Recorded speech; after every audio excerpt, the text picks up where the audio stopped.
दोस्तों, सादर प्रणाम, गुड इवनिंग। आज मैं जहाँ पे दिल्ली चांदनी चौक और लाल किला के पास जो बम ब्लास्ट हुआ है, वहाँ मैं घटनास्थल पे गया हुआ था। मैंने देखा जो आपसे बयान नहीं कर सकता। इतना भयावह दृश्य, कहीं पे खून से लथपथ लोग, खून के धब्बे, मांस का टुकड़ा इधर उधर फैला हुआ, गाड़ियों के फरकचे उड़े हुए हैं। इतना खतरनाक मंजर, मतलब आप देख नहीं सकते हो। मैंने वहाँ पे कुछ लोग फ़ोटो भी ले रहे थे, वीडियो भी बना रहे थे, वगैरह वगैरह कर रहे थे, लेकिन मैंने भी लिया, लेकिन मैं दिखा नहीं सकता। अगर दिखा दिया तो आपके अंदर का जो हिंदुत्व है वो जग जाएगा, और फिर जगने का मतलब वही होगा।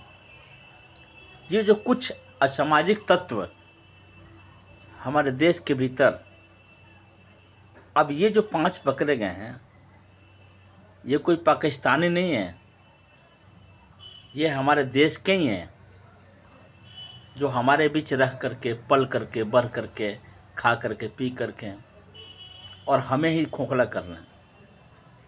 आप भी पहचानते हो, हम भी पहचानते हैं। भाई ये है कि हम ये बोलते हैं कि हमारे पड़ोसी हैं, वो बोलते हैं कि हमारे पड़ोसी हैं। हम उनके सुख दुख में जाते हैं, वो हमारे सुख दुख में आते हैं, और उसी का नाजायज़ फ़ायदा उठा करके ये कहने के लिए मीडिया 9 लोग 10 लोग दिखा रही है। लेकिन वहाँ पे जो मैंने वहाँ का मंजर देखा, इतना दर्दनाक, कम से कम नहीं भी तो 40 लोग मरे होंगे और कम से कम 120 लोग घायल होंगे। आप यकीन नहीं करोगे, 17-18 गाड़ियों के शीशे टूटे हुए जल रहे, धू धू धू करके जल रही हैं। यहाँ तक कि मेट्रो जो भूमिगत है, यानी ज़मीन के जो भीतर है, उसके कांच के शीशे टूटे हुए हैं। क्या है ये? मानवता को शर्मसार करने वाला। किसी ने सच बोला है कि ये कलयुग है, किसी का कोई नहीं होता। मैं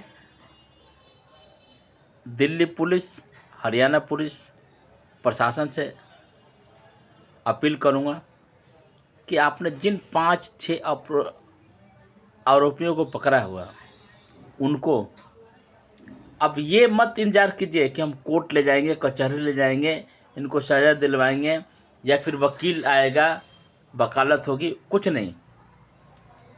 जैसे चाइना, इराक, अमीरात, सऊदीया, बाकी देशों में भी तो कानून है,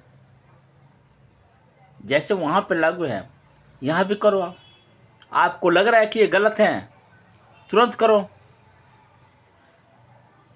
वहाँ भी तो होता है चोरी चमारी, लूट, डाका, डकैती, रेप, लेकिन वहाँ पे कम होता है।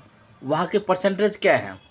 3%, 2%, और इंडिया के 80%, 77%, 78%। क्यों? क्योंकि यहाँ पे कोई खौफ नहीं है। खौफ बनाना तो आपका काम है, प्रशासन का काम है। मैं यही बोलूँगा कि वो जो निर्दयी, जो हमारे भाइयों को, बहनों को, माताओं को, मैंने यहाँ तक देखा 3 साल की बच्ची, उसके भी पैर में लगी हुई थी चोट, जल रहा था उसका पैर, लेकिन पापा पापा करके चिल्ला रही थी वो। और पापा उसका कहना नहीं चाहिए, मैंने देखा वहाँ का मंजर, उसका सिर नहीं था पापा का, बम में उड़ गया था। तो गलत है, कहीं ना कहीं ये हमारी प्रशासन की कमी है। प्रशासन चाहे तो 1 मिनट में, वो भी दिल्ली पुलिस 1 मिनट में कुछ भी कर सकते हैं। इसलिए, और मैं ये भी बोलूँगा अपने भाइयों से, बहनों से, माताओं से कि अगर आपके आस-पास में इधर उधर कुछ भी आपको लगे कि ये आदमी गलत है या कुछ ऐसा काम कर रहा है जिससे गलती होगी, तो प्लीज़ आप पुलिस को बताएं, प्रशासन को बताएं। कोई नाम नहीं बताता, आपका नाम गुप्त रखा जाएगा, आप बताएं। उससे क्या होगा, आपके भी बचेंगे और आपके चाहने वाले भी बचेंगे। इसलिए जय भारत, जिंदाबाद।